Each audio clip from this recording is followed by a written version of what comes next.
선한 능력으로 2025년 살아가시는 여러분 되시기를 바랍니다. 다시 한번 주님의 이름으로 환영하고요. 오늘 같이 예배를 드리고 있는 우리 박승규 장로님, 오은승 권사님 주님의 이름으로 환영합니다. 만나 뵙게 돼서 너무나 감사합니다. 오늘 또 찬양해 주신 박한별 목사님 찬양도 정말 귀하고 하나님께 또 영광을 돌려드립니다.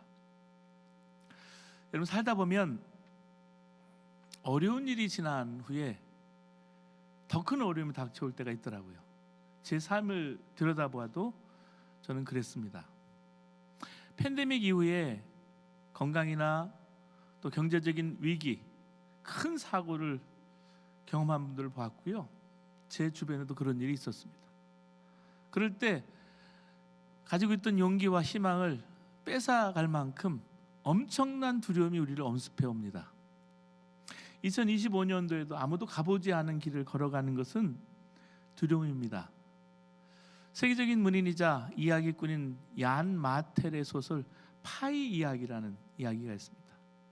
주인공 파이가 가족과 함께 이제 항해를 하다가 난파가 된 거예요. 홀로 태평양 망망대해를 표류하게 되었습니다. 근데 그 구명보트에는요, 커다란 벵갈 호랑이가 함께 타고 있는 거예요. 잠시라도 긴장을 놓치면 이 호랑이가 잡아먹을 판입니다. 하지만 파이에겐 호랑이를 해치울 힘이 없었어요. 그렇다고 도망칠 곳도 그 망망대해는 없었습니다. 이 상황이 뭐를 말할까요? 뭐가 어떻게 될지 모르는 알 수 없는 불확실함과 그런 말미암아 두려움에서 결코 자유로울 수 없는 우리 인생과 매우 닮았습니다. 사랑하는 여러분, 우리는 두려움에서 도망칠 수도 그걸 없앨 수도 없어요. 그렇다면 어떻게 해야 될까요? 호랑이와 함께 살아갈 수밖에는 없어요. 예수님과 함께 타고 가 있는 배에도 제자들이 함께 있었지만 풍랑은 있었습니다. 여러분, 세상에 예수 안 믿는 사람 대하는 두려움과 예수 믿는 사람이 대하는 두려움은 달라요. 같은 두려움이라 할지라도 우리가 여호수아를 볼 수가 있는데, 여호수아처럼 하나님의 살아계심을 믿고 하나님의 선한 능력과 약속을 믿게 될 때 그 어둠도 촛불 하나로 이렇게 헤쳐나갈 수 있듯이, 이것이 여호수아의 현실을 보면은 이게 넘어설 수 있었던 길이었습니다. 걸림돌을 디딤돌로 삼은 거죠. 현실에서는 희망이 없고 용기를 낼 수도 없고 위로할 만한 것도 없었지만 오직 하나님의 말씀에 의지해서 믿음으로 자기의 길을 걸어간 사람이 바로 여호수아예요. 여러분, 출애굽기에도 보면 14장 9절에서 6절, 그리고 여호수아의 오늘 읽었던 3장 7절부터 봤지만 6절부터 16절 말씀을 한번 자세히 보시기 바랍니다. 읽어보세요. 여러분은 출애굽을 한 이스라엘 백성이 경험한 홍해 사건과 요단강 사건을 볼 수 있게 될 거예요. 차이점이 뭘까요? 홍해와 요단강. 홍해는요, 사람이 건너기 전에 먼저 갈라졌어요. 홍해가. 요단강은 흐르는 강물에 먼저 발을 들이밀 때 갈라졌어요. 홍해를 건널 때는 바다가 아니라 바다를 가르신 하나님께 주목할 수가 있었습니다. 이미 갈라진 상태이기 때문에 두려울 필요가 없었습니다. 하지만 요단강은 사정이 달랐어요.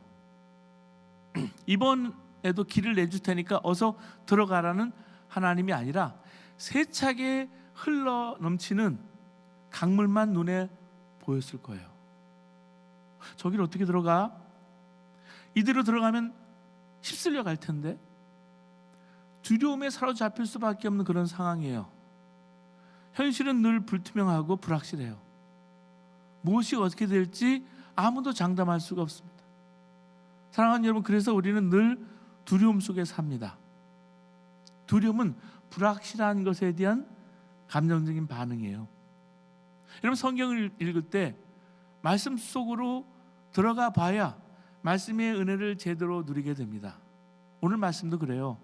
요단강 동편에 다다른 이스라엘 백성들 안에 그들과 함께 서서 그들과 함께 요단강을 건너는 심정이 어땠을까? 그 두려운 심정이 오늘 되어보시기 바랍니다. 여리고성에서 돌아온 점탕꾼들의 보고를 들은 이스라엘 백성들은 가나안 땅 향해서 이제 움직이기 시작한 거예요. 그만큼 믿음이 생겼다는 얘기죠. 자, 군대를 앞세운 것도 아니고 여호수아가 앞장선 것도 아니었습니다. 언약궤를 맨 제사장들이 맨 앞에 섰어요. 오늘 우리 여호수아 3장 4절 보시겠습니다. 3장 4절 보면 이전에 가보지 않은 길, 이 길을 지나보지 못하였음이라 했습니다. 아직 가보지 않은 길을 가는 거예요.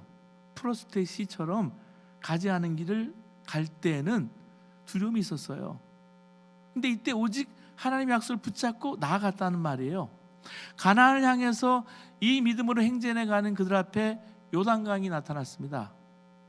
요단강을 건너야 하는데 이 시기가 보리 추수하는 시기라 비가 많이 내려서 요단강 강둑까지 물이 넘쳤어요. 도저히 이스라엘 백성들이 요단강을 건널 수가 없는 거예요. 그때 하나님께서 여호수아에게 다시 한번 말씀합니다. 오늘 본문 7절 말씀 보시겠습니다.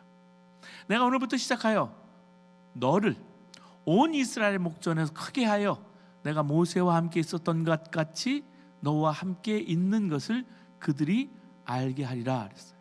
이렇게 약속하시고는 언약궤를 맨 제사장들이 강둑까지 물이 넘쳐대는 그 넘실대는 요단강에 발을 내디디게 하라.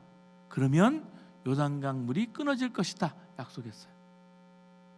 자, 제사장들이 순종의 걸음을 내디뎠습니다. 그러자 요단강 물이 멈춘 거예요. 그리고 쌓였더라 그랬어요. 그 물이.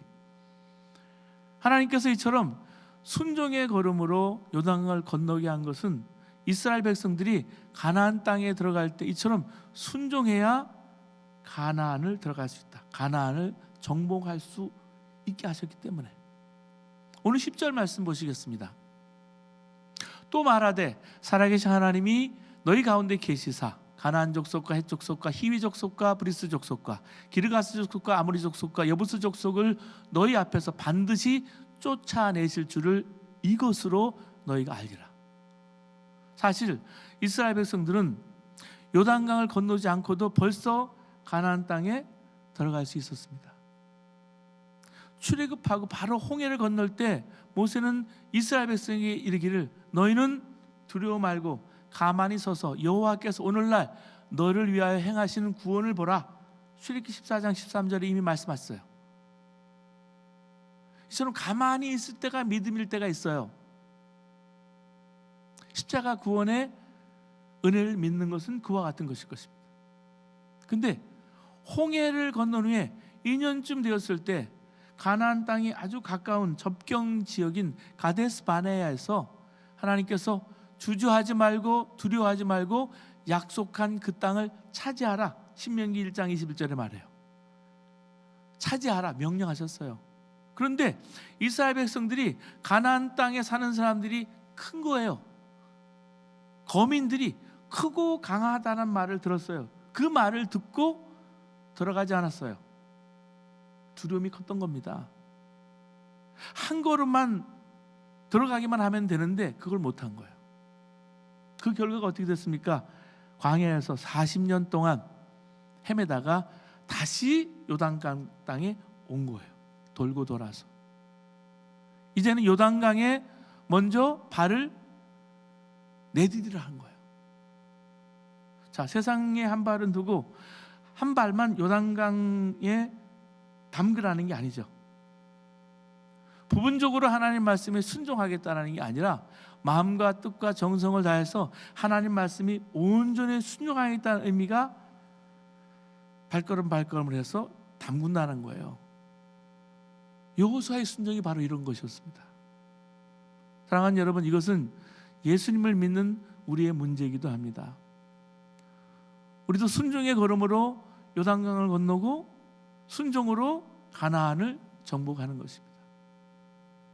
여러분은 하나님께서 뭘 하라고 하시든지 뭘 달라고 하시든지 어디로 가라고 하시든지 순종하며 사십니까? 맹인이면서 선교하는 게 쉽지 않아요. 케냐에서 선교하시는 사역하시는 안정규 선교사님이 계십니다. 이분이 말씀에 의지해서 아프리카에 간 거예요. 아프리카를 섬기는데 현지 교인들 중에는 예배는 대단히 열정적으로 드리는데 살인자도 있고 강도들이 있다라는 거죠. 어쩌다가 그런 죄를 지은 게 아니고 매주 살인하고 와서 보혈로 덮어주세요, 강도 짓을 하고 와서 보혈로 씻어주세요 하는 이들이 많다는 것을 알게 되었습니다. 정말 기가 막혀서 한 번은 오늘은 주님의 보혈이 다 떨어졌습니다 라고 했답니다. 그랬더니 깜짝 놀라서 그러면 다른 뭐가 있습니까? 이렇게 하기에 십자가에 박을 몸만 남아 있습니다. 그렇게 대답을 했대요. 기가 막힌 대답이죠. 여러분, 우리도 정도의 차이는 있지만 그렇게 살지는 않습니까? 순종은 없고 은혜만 바라보는 사람은 요단강도 건너지 못한 사람이에요. 하나님의 사람들은 다 순종의 걸음으로 요단강을 건넜던 사람이에요. 아브라함은 75세에 부르심을 받았을 때 갈 바를 알지 못하고 나아갔다라고 성경은 말씀해 주고 있습니다. 그는 순종의 걸음으로 요단강을 건넌 것입니다. 80세가 된 모세는 호렙의 떨기난 불꽃에서 거기서 하나님의 소원을 봤어요. 그 불꽃이 타버리지 않고 계속해서 타오를 때 하나님의 소원의 불이 있었어요. 그 명령을 받고 바로 왕 앞에 가서 이스라엘 백성을 내어보내라 라고 말했습니다. 그때 모세는 순종의 걸음으로 요단강을 이미 건넌 것이었습니다. 우리도 순종의 걸음으로 요단강을 건너야 약속의 가나안 땅으로 들어가는 거예요. 새해 복 많이 받으세요 라고 말합니다. 예수 믿고 우리가 행복하게 사는 걸 바라요. 행복하기 위해서는요, 순종이 필요하고요, 요단강을 두려움 가운데서도 건너가는 믿음이 필요해요. 그렇지 않으면 오늘 성경은 3,500년 전에 이스라엘의 과거 역사에 불과한 것입니다. 나하고 상관이 없는 게 되는 거죠. 전통적으로 기독교에서는 가나안 땅을 천국이라고 이해했습니다. 요단강은 죽음이라고 생각을 했어요. 그래서 장례식 찬송가에서 며칠 후 요단강 건너간 만날이 가사가 나온 거예요. 저는 이 찬양을 주로 장례식에 많이 불렀어요. 지난번 교회에서는 저는 장례식을 참 많이 했습니다. 근데 선교지에도 이 찬양을 부르는데 박해가 있고 순교한 지역에 사는 분들은 며칠 후 요단강 건너간 만날이라는 찬송이요, 은혜의 찬송이에요. 이 땅에서 천국을 살아가는 찬송이에요. 우리에게 가나안 땅의 정확한 의미는 하나님 나라예요. 하나님 나라는 죽고 난 다음에 가는 천국이나 인류의 종말 때 가셔야 누리게 되는 그런 땅이 아닙니다. 누구나 예수를 그리스도로 내 마음에 영접하고 믿을 때 하나님 나라의 삶을 살게 되는 것입니다. 여러분은 하나님 나라를 살아가고 계십니까? 여러분은 요단강을 넘어서 살아가고 계십니까? 그렇다면 우리가 건너야 될 요단강은 무슨 강일까요? 어디일까요? 뭘까요? 내 일상의 삶에서 내 자신의 정과 욕심이 십자가에 못 박혀 죽고 내 안에 예수님이 계셔서 성령으로 오셔서 부활하신 그 예수님의 생명을 내 마음속에 품고 사는 거예요. 그게 십자가 복음이고요, 순종하는 삶입니다. 여러분, 우리가 일상의 삶을 우습게 여기지 말아야 돼요. 여러분, 장로교회 칼빈은 세상을 하나님의 티어터, 극장이라고 했습니다. 정말 우리의 매일의 삶이 하나님의 극장이에요. 저나 여러분이나 어제도 오늘도 하나님의 극장의 삶을 사는 거예요. 하나님이 지금도 우리를 보고 계시고 우리 인생의 필름이 지금도 돌아가고 있어요. 어제가 다르고 오늘이 다르고요. 그런데 매일매일의 우리에게는 매일매일의 일상이 하나님의 극장 같지 않습니다. 매일매일 불안하고 두렵고 막막합니다. 코로나19를 경험하면서 우리는 죽음도 봤고요, 두려움의 실체도 봤어요. 믿는 사람들의 민낯도 드러났어요.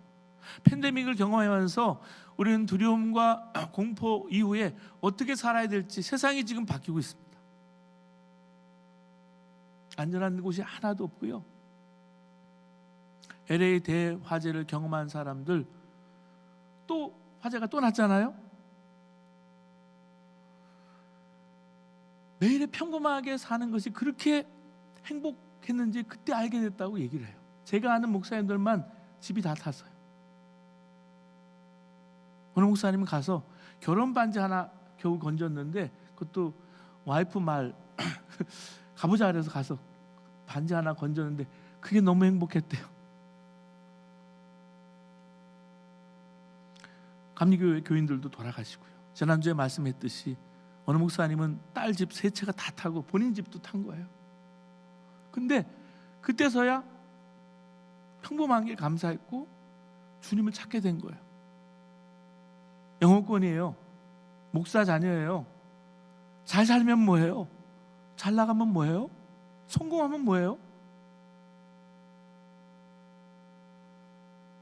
결과 남은 것은요, 죄밖에 없어요. 평범한 게 일상이 감사한 거예요. 여러분 일상에서 행복하십니까? 주님과 함께 행복하십니까? 요단강을 눈앞에 둔 심정이 어떨까요?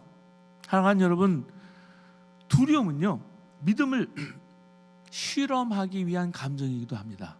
그래서 긍정적으로 보면 두려움도 예수 믿는 사람에겐 다른 거예요. 믿는 사람과 안 믿는 사람이. 두려움은 위험에서 우리를 보호해 주기도 합니다. 두려움은 우리가 본능적으로 안전한 것을 선택하게 합니다. 어두운 밤길을 걷을 때 서둘러서 행인이 많은 대로변으로 가거나 질병과 사고를 대비해서 보험을 드는 것이 그렇습니다. 이것이 믿음이 없어서가 아니라 미리 조심하고 주의를 살피는 거죠. 삶의 지혜입니다. 또 두려움은 시험을 보거나 중요한 일을 할 때 우리를 더 민감하게 해줍니다. 덕분에 주어진 과제도 해결할 수 있어요. 교통사고가 두려우니까 안전운전을 하게 되죠. 비만과 질병이 두려우니까 다이어트를 하게 됩니다. 하나님에 대한 두려움이 있기 때문에 하나님을 경외하게 합니다. 이렇게 두려움에는 하나님의 은혜가 담겨 있어요. 두렵고 떨림으로 너의 구원을 이루라라고 했습니다. 요단강에 발을 내딜 때 제사장들의 심정이 어땠을까?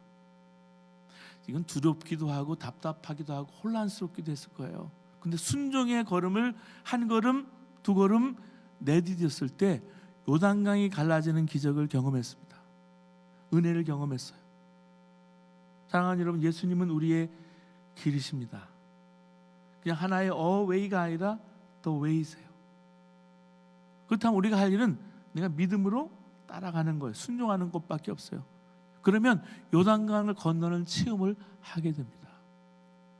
농부가 눈에 보이는 것에만 의존해서 행동한다면 씨를 뿌릴 수가 없을 거예요. 여름이 오고 가을이 올 것을 믿기 때문에 봄에 씨를 뿌리는 거예요. 예수를 믿는 우리도 똑같은 삶을 사는 거예요.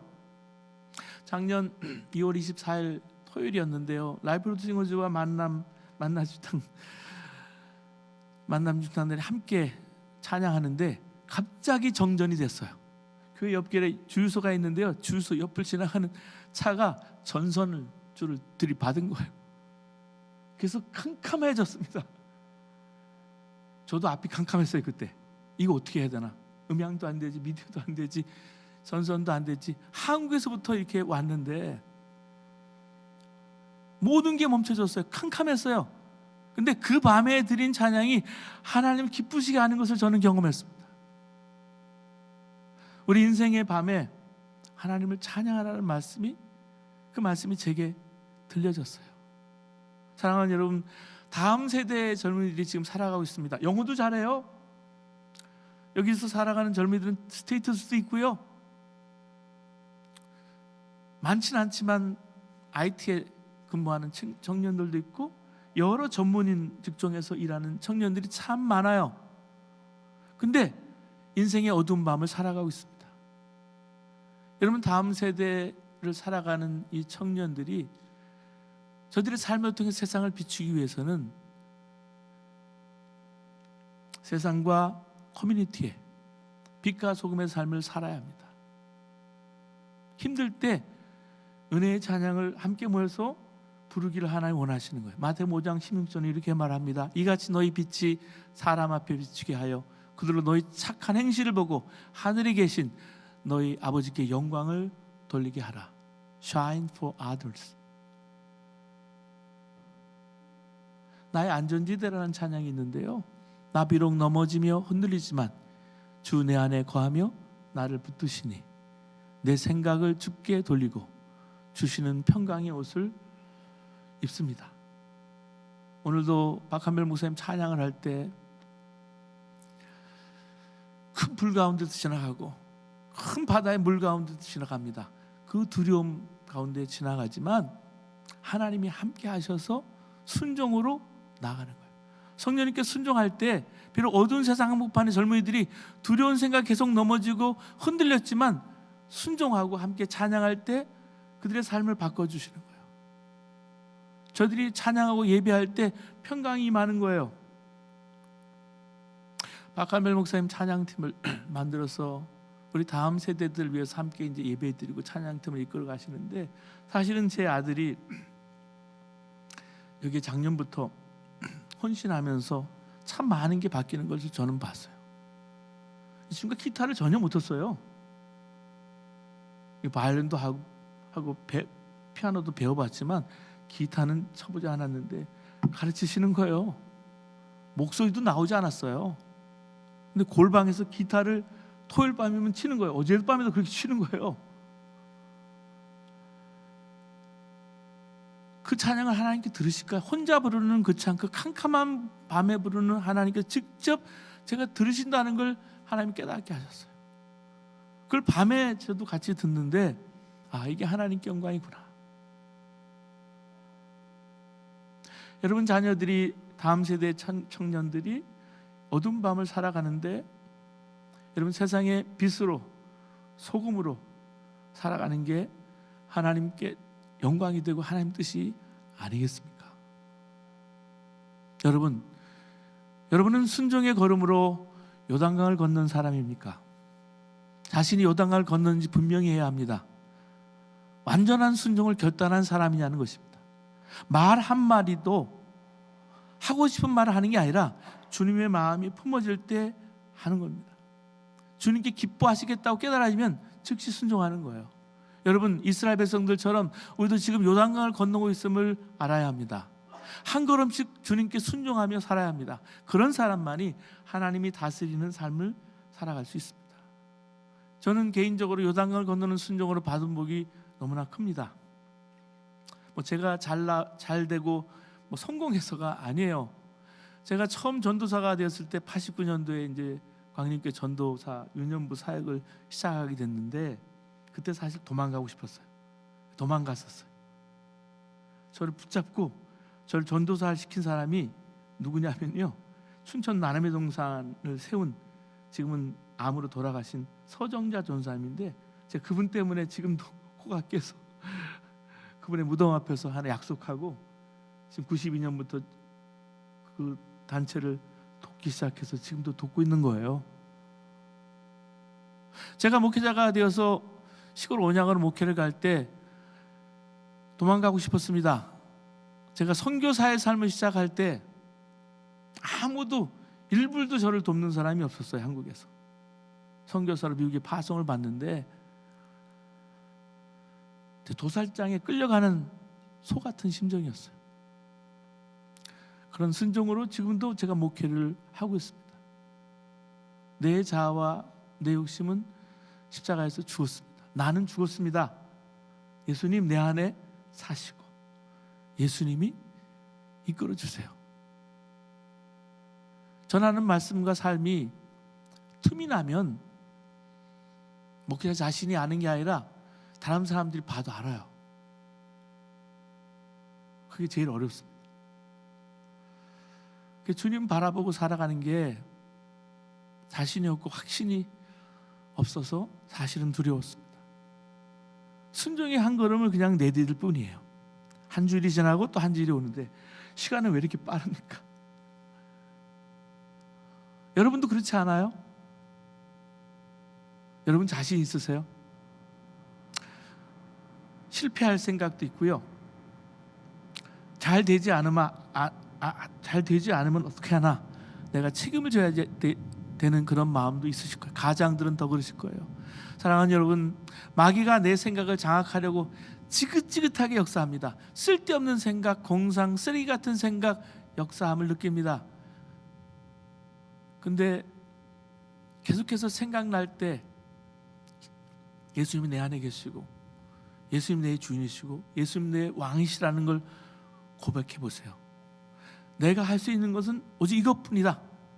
내가 예수님께 집중하고 한 걸음씩 순종할 뿐이다. 여러분 다짐해 보세요.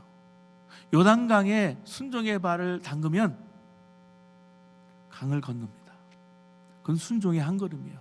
순종의 한 걸음을 내딛는 것이 없다면 구정 설날이 내 나이만큼 지속된다 해도, 떡국을 아무리 먹어도 주님과 인격적으로 동행하는 삶은 없습니다. 요단강 사건을 통해서 하나님은 그분의 말씀을 믿고 순종할 때 두렵게 느껴지는 환경과 상황이 변화될 수 있음을 보여주십니다. 강물을 보고 두려워하는 것이 믿음 없음이 아니라 하나님이 들어가라고 하시는데 두려워서 멈추는 게 믿음 없음입니다. 강물에 빠져도 죽지 않을 거야, 두려움을 부정하는 게 믿음이 아니에요. 두렵고 떨리지만 하나님 들어가라고 하시니까 들어가야지 결단하는 게 믿음이란 말이에요.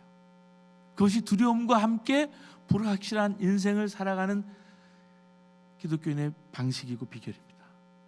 사랑하는 여러분, 살아가기가 두렵고 불안하고 혼란스럽습니까? 지금 요단강을 바라보고 계신 것입니다. 그 요단강은 우리를 좌절시키고 낙심시키려고 있는 것이 아닙니다. 순종의 기적을 경험하게 하시려고 주신 것입니다.